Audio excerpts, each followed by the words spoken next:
Of the 2,000 beagles at this laboratory in southern China, 2 are making headlines. These are the ones you are caring about most. Yeah. Scientists led by Dr. Lai Liang-shui at the Guangzhou Institutes of Biomedicine and Health claim they're the first to successfully alter the genetic makeup of dogs. This muscle is much stronger. Yeah. They doubled the muscle mass of these beagles through the process of gene editing. We knocked out a gene which would ordinarily stop muscles from growing, so these dogs became much more muscular, Lai told us.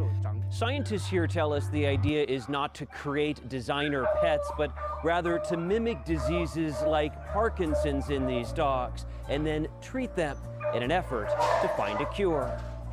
Beagles are often used in research against the wishes of animal rights advocates.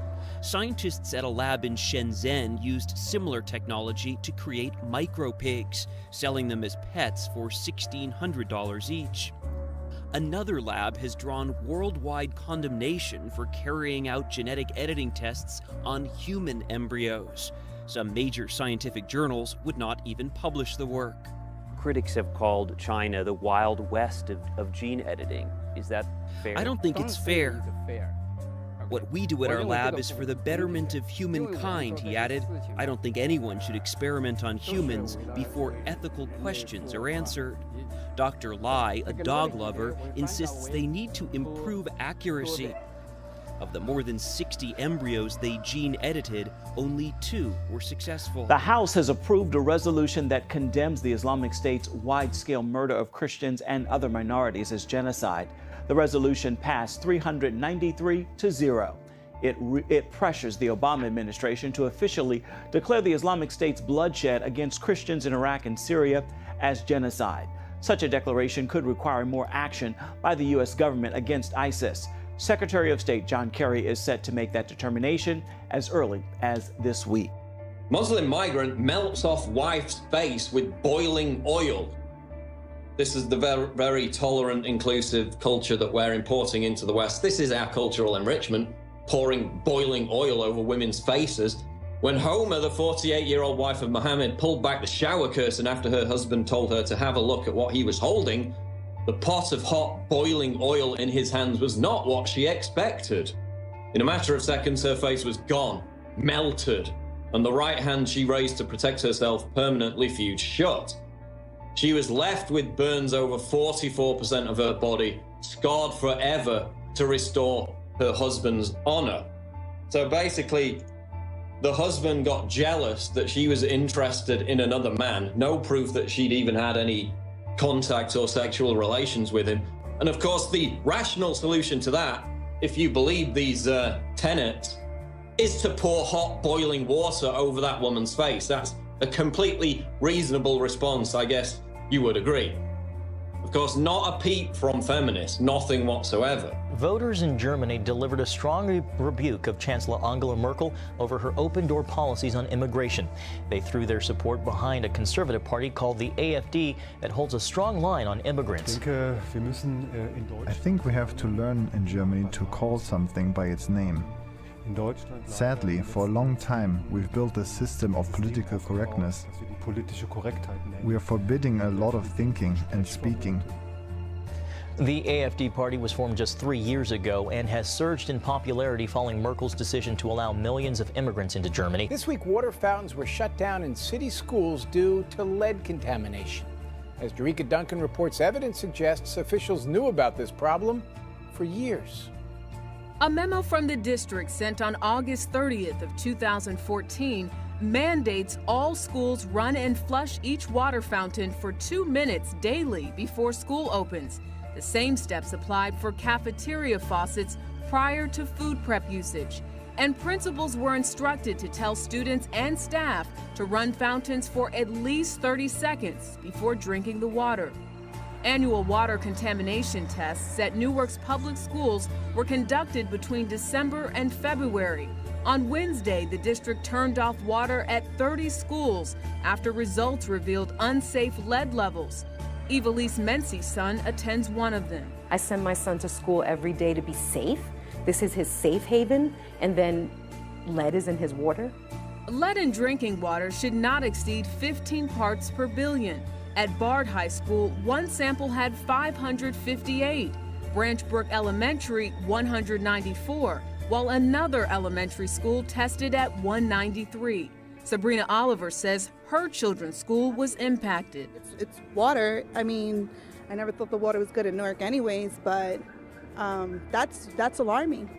Health officials say it's not Newark's water that's the problem. It's when lead from old pipes and fixtures leach into the water, similar to what happened in Flint, Michigan. Too much lead can damage the nervous system, and young children are most at risk. Last night, Chip Reed and producer Jennifer Janisch broke the story that the two top executives at the nation's largest veterans charity were fired. A CBS News investigation had revealed that Wounded Warrior Project spends as much as half of the hundreds of millions of dollars it receives in donations on overhead, including lavish parties. Other veterans charities have overhead costs as low as 10%. I'll be damned if you're going to take hardworking Americans' money and drink it and waste it.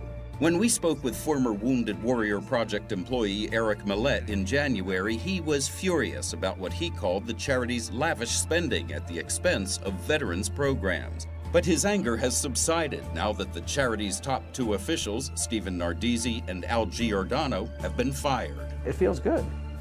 It really does. And I didn't do it for me.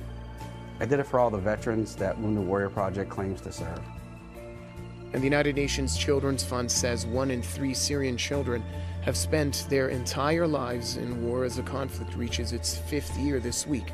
According to the UNICEF report titled No Place for Children, the Syrian conflict has created 2.4 million child refugees. An alarming trend is that children are also being recruited to fight, with some as young as 7.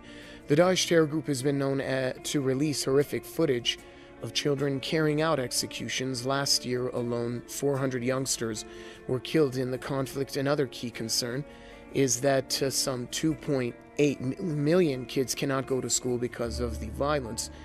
Based on UN figures, the conflict has killed more than 270,000 people. What may be a major intelligence coup could upend plans by ISIS to attack this country. David Martin reported last night that an ISIS defector gave Britain's Sky News thousands of documents containing the names and addresses of ISIS terrorists. The documents are forms each foreign fighter had to fill out when entering ISIS-controlled territory in Iraq and Syria. They are considered authentic by Germany's interior minister, who says his police obtained copies of their own. They will be shared with other intelligence agencies, including the CIA and FBI. CBS News contributor and former deputy CIA director Michael Morell sees no reason to doubt the documents' authenticity and says they will undermine the ability of ISIS to conduct attacks in the U.S. and other countries. If you're ISIS now, and you know that Western intelligence has their hands on these, you can't send those people back to conduct an attack because you know they're going to be picked up as soon as they cross that border. Each form has 23 blocks asking for name, alias, date of birth, marital status, country of residence, education, profession, and phone number. One block asks fighters to choose a position to apply for, and according to an analysis of one batch of documents, 120 of 1,700 recruits volunteered for suicide missions. There are said to be at least 10 Americans on the list. One of them, Douglas Robert, the alias for an Illinois man named Douglas MacArthur McCain, was already known to Western intelligence and has since been killed on the battlefield. The guys who went that you didn't know, that's the value of this because it puts new people on your radar. Scientists are fighting against the Zika virus with a controversial new method. They want to release genetically modified male mosquitoes carrying a deadly gene. It would make their offspring die before they're old enough to bite. The FDA says the modified mosquitoes are not dangerous to humans or the environment, and in Brazil, scientists are already using these mosquitoes. But critics worry about the side effects. When you open this Pandora box, it's no way to recall these mosquitoes. Russian President Vladimir Putin once fed the dolphins at this aquarium near Vladivostok. Now the leader is looking to recruit several of the marine mammals for his military. According to state media, the Russian Defense Ministry is looking for 5 bottlenose dolphins for military duty. Specifically, they want 3 males and 2 females between 3 and 5 years old with perfect teeth and no physical impairments. They're willing to pay about 350,000 rubles or about $5,000 for each dolphin. Dolphins have been used in wartime before by Soviet Russia during the Cold War and more recently by the US, helping search for underwater mines in the Persian Gulf during the Iraq War. The US military has also trained dolphins and sea lions to perform tasks like detecting enemy submarines and to patrol the waters around naval bases, protecting against potential terror threats. But the program is controversial.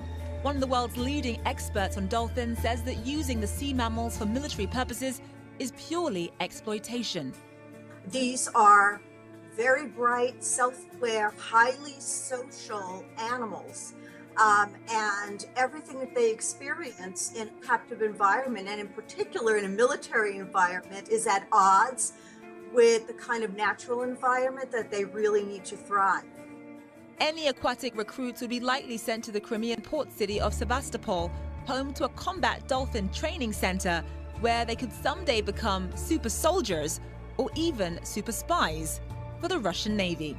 Military drone technology is back in the headlines. Recently, SCO, a subdivision of the U.S. military with ties to DARPA, released a video of micro drones being launched from an F-16 fighter at 430 miles per hour. The Washington Post article titled, "Veil of Secrecy Lifted on Pentagon Office, Planning Avatar Fighter and Drone Swarms," reads, "Canisters containing the tiny aircraft descend from jets on parachutes, before breaking open, allowing wings on each drone to swing out and catch the wind. Inch-wide propellers on the back provided propulsion as they found one another and created a swarm." Paul Scher, director of the Warfare Initiative at the Center for a New American Security, wrote in his 2014 paper, Robotics on the Battlefield, Part 2, The Coming Swarm, that swarms of robotic systems can bring greater mass, coordination, intelligence, and speed to the battlefield, enhancing the ability of warfighters to gain a decisive advantage over their adversaries. The announcement also represents another step toward total autonomous military robotics, a technology that top experts such as Elon Musk and Max Tegmark have been warning scientists to think twice about. SCO also said in the same announcement they have successfully developed and tested Avatar flight technology. Our new project, not previously reported, is called Avatar and calls for the Pentagon to pair high-tech 5th-generation fighter jets like the F-22 Raptor and F-35 Joint Strike Fighter with unmanned versions of older jets like the F-16 Fighting Falcon and the F/A-18 Hornet, which will be flown without a pilot for the first time. Imagine this technology in the hands of the same government that was also forced to admit this week that it had been using domestic drones for domestic surveillance operations. USA Today filed the story, Pentagon admits it has deployed spy drones over the U.S., detailing the fact that for the past decade, the U.S. military has been using UAS, or unmanned aerial surveillance technology, domestically, in spite of our Fourth Amendment right to privacy from the government. The article assures us that domestic surveillance operations were completely lawful. It also states that the Pentagon report made public through an FOIA request did not provide details of any domestic spying missions. So when they claim their domestic spying operations are legal, we'll just have to take their word for it. Kurt Nimmo adds in his article, Pentagon admits to using military drones to spy on Americans. The Posse Comitatus Act prohibits the military from operating on American soil, and that the Environmental Protection Agency used drones in Nebraska and Iowa in 2012. I have 2 words for you. Predator drones. You will never see it coming.